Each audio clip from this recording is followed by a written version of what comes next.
جس طرح اسرار خودی کے اندر علامہ صاحب لکھتے ہیں کہ روئے خود بنمود پیر حق سریشت کہ او بحرف پہلوی قرآن نوشت، کہ رات کو خواب میں حضرت مولانا جلال الدین رومی آئے اور جو مثنوی ان کی ہے وہ قرآن پاک کے مفاہیم کے اعتبار سے قرآن کا درجہ رکھتی ہے۔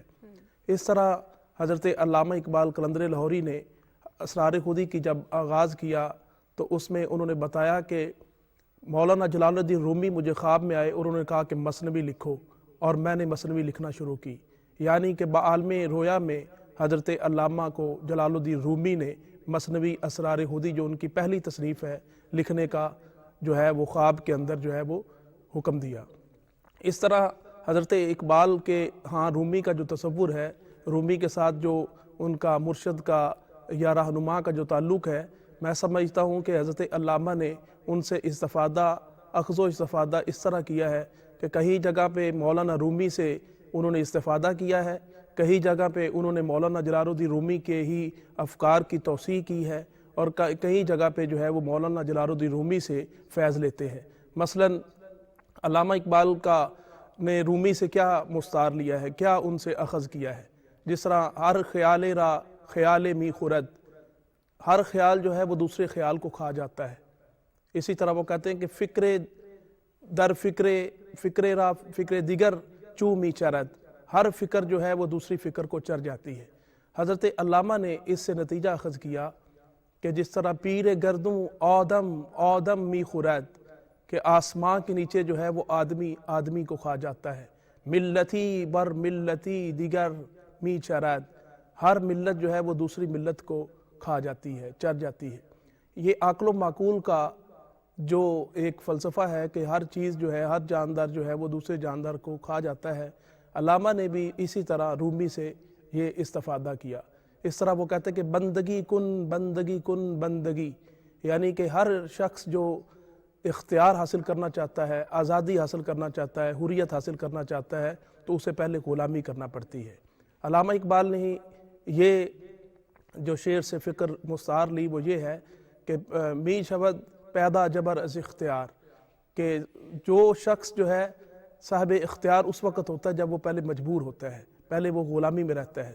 اسی طرح حضرت علامہ اقبال نے کہا کہ باد را زندان گل خوشبو کند، کہ جس طرح خوشبو جو ہے وہ پہلے گل کے اندر وہ ہوا جو ہے وہ رہتی ہے، اس کے بعد وہ خوشبو بنتی ہے، اسی طرح قید بورا نافع آہو کند، وہ جا کے پھر جو خوشبو جو ہے اس کو آئین کے تحت جو ہے وہ قید ہونا پڑتا ہے، اس کو غلامی اختیار کرنا پڑتی ہے، تب جا کے وہ آہو نافع کند کہ وہ کستوری بن جاتی ہے۔